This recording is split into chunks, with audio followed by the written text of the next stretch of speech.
How's it going, everybody? My name is Anthony, and this is my submission for my second project. So for this part of the project, I chose 3 key concepts from weeks 9 through 14. I chose the Bechdel test, intersectionality and participatory or convergence culture. And for each one, I'm going to explain what it means, where it came from in our class material, and why it matters for understanding American pop culture. And then I'll talk about what ChatGPT says about it, and then finally why I chose it. So the first concept I chose is the Bechdel test. Do you know what the Bechdel test is? The what? For God's sake, Morty, the formula for measuring female agency in a story proposed by lesbian cartoonist Allison. What the hell are they teaching you in that school? Other stuff! Then you've killed us both! Why is lesbian part of her job title? Oh, now you're progressive? What is the test? You have to tell... Morty, 2 women. They both have to have names and talk to each other about something. Rick! Other than a man. Oh, Rick, listen to me! Once upon a time, my mom and my sister, listen to me! Alright, so that was a short, funny clip from Rick and Morty, but basically the Bechdel test is a super simple checklist for movies and TV shows to follow, and it basically asks, do you have at least 2 nude women, do they talk to each other, and do they talk about something other than a man? It's honestly kind of shocking how many movies fail that, but we learned this back in week 9 in video 1 where we were talking about gender representation. I brought it up in my Unit 5 reflection too because it really stuck with me, not just because it's easy to remember, but it reveals how often women's voices barely exist in media today. I think this really matters for American pop culture because movies and TV really shape how we see the world, and if women are always side characters or only talking about men, that kind of sends a message about whose stories matter and whose voices get centered and whose don't, and it creates a lot of problems. But when I was asking ChatGPT about the Bechdel test, it basically gave the definition, which was correct, but it didn't go that much deeper. It didn't talk about things like how a movie can pass a test and still be sexist, or how it connects to bigger Hollywood issues like who gets hired or who writes and who directs. I think our class did a way better job explaining the meaning behind the test, not just the rule itself, but I chose this concept because after you learn it, you literally start noticing it everywhere. It kind of just sticks with you, and it made me watch movies recently where I did pay attention to that, and I actually saw who had a voice and who didn't, and it was interesting. The second concept that I picked is intersectionality, which comes from Kimberly Crenshaw. This one basically explains how different parts of our identity like race, gender, class, and sexuality all overlap. And because of those overlaps, people experience the world differently. So being a black woman isn't just black plus woman added together, it's like its own unique experience. And in class, we covered Kimberly Crenshaw's idea of intersectionality in weeks 10 and 11 specifically, in week 10, video 1. And I talked about it in my Unit 6 reflection. It helped me sort of understand why you can't just look at one identity at a time. In pop culture really loves to flatten people into one category, like the gay character or the Asian character, or whatever character you might be. And in intersectionality, it shows that we get lost when we do that. And this is huge for pop culture because representation isn't about just having a diverse cast, it's about portraying people in a way that actually reflects real life, and real life is messy and kind of layered. So when I asked ChatGPT about intersectionality, it gave me a pretty good definition. It was solid, but it was basically kind of it. Now, no historical context, no examples from media, and no explanation of why it matters. It didn't dive into how intersectionality is connected to activism or why Crenshaw came up with it in the first place, but our class kind of hit at all of that, so the AI answer just felt kind of empty in comparison. So I chose this concept because once you kind of understand intersectionality, it becomes easier to see why certain characters feel sort of flat or stereotypical. It kind of gives you like a better perspective or like a better lens for trying to understand people in both media and real life, so that's why I chose it. The last concept that I chose is participatory culture, also called convergence culture, from Henry Jenkins, and this one is about how people aren't just sitting around consuming media anymore, we're also creating it, remixing it, and sharing it, and we're just really shaping what really becomes popular. So when I think of this, I think of memes, TikTok edits, fan theories, Instagram reels, and all of that. And I think convergence culture is really how old media and new media flow together across different platforms.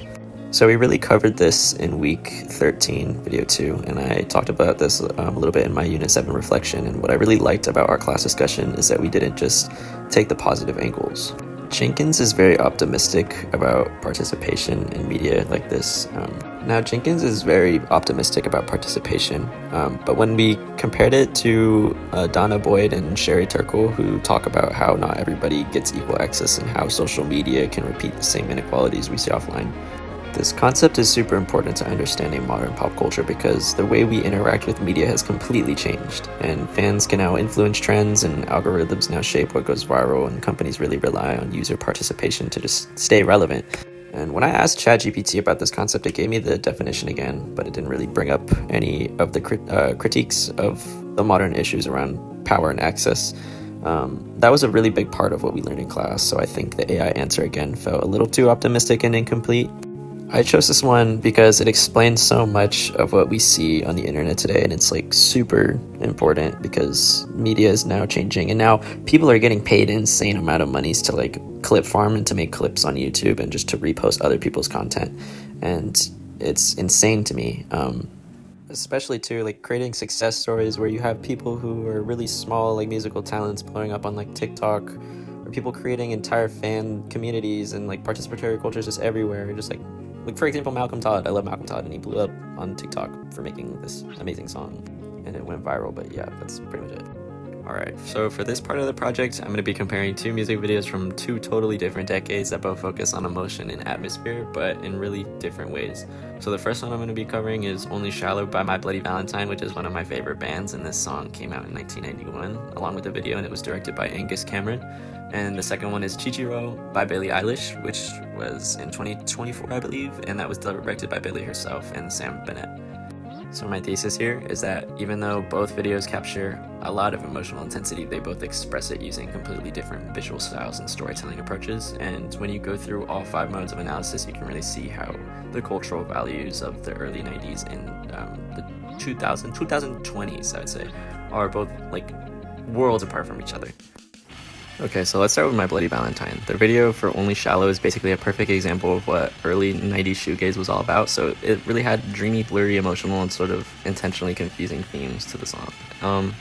The rhetorical analysis, rhetorically, the message here is less about telling you something and more about immersing you in that feeling.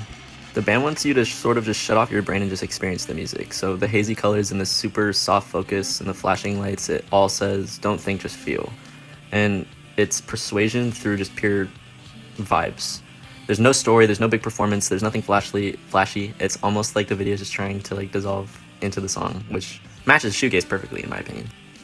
Narratively, Only Shallow doesn't really have a traditional plot. There's no beginning, middle, or end. Instead, the story is basically, here's a dream you fell into, just live it. The visuals really drift in and out of focus, like you're slipping between consciousness and kind of sleep as the band plays, not in a way that really demands attention. They're just part of the texture.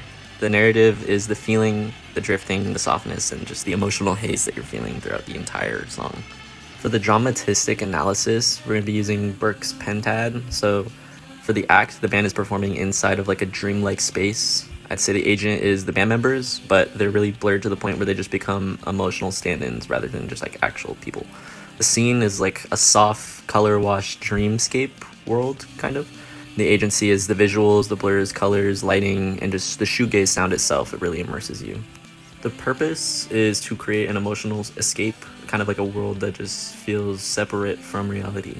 And this is what shoegaze was really about. It's really just immersive music, kind of like soundscapes. So the traumatism in this song is really just all about atmosphere as the band becomes part of the scenery, which was like a big part of 90s alternative shoegaze culture, which was like the rejection of ego and stardom. That's why it was so big back then.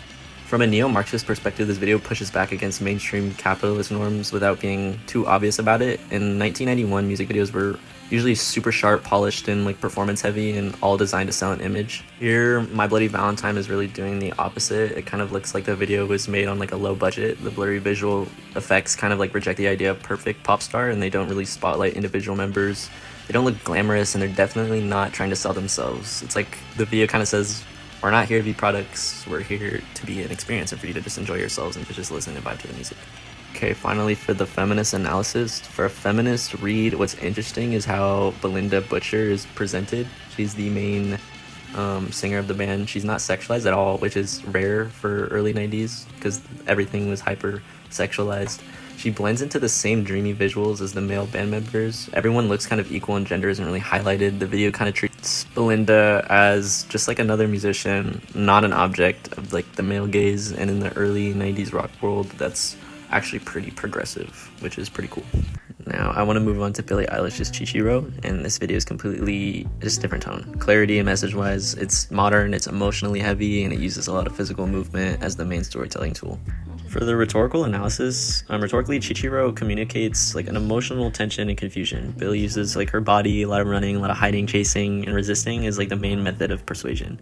Whereas My Bloody Valentine kind of just persuades through dreaminess, Billie kind of persuades through emotional rawness. This message kind of feels like this is what it feels like to be pulled towards someone, and I'm afraid of them at the same time. So narratively, Chichiro actually has a symbolic storyline. Billie's walking through like an abandoned hospital kind of like building, and she's meeting a man, and the two of them go through this emotional tug of war, literally and physically. So the running scenes feel like an anxiety or fear. The moments where they like cling to each other feel like desire or longing, but it can also look like fighting. The whole narrative is just about emotional conflict, loving someone you don't fully trust or being scared of a connection that you still want, which a lot of us have been through, and we can kind of understand that. For the dramatistic analysis, the act is running, chasing, resisting, pulling. The agents would be Billie and the male figure. The scene would be an empty maze-like hospital kind of building, maybe a school. Symbolic because it's confusion or just emotional labyrinths. The agency is their movement, their expression, and their choreography, like struggle. Purpose is also to express the internal chaos of desire, fear, and emotional uncertainty. So Billie's emotions are all expressed through her whole body. She makes the emotional experience physical.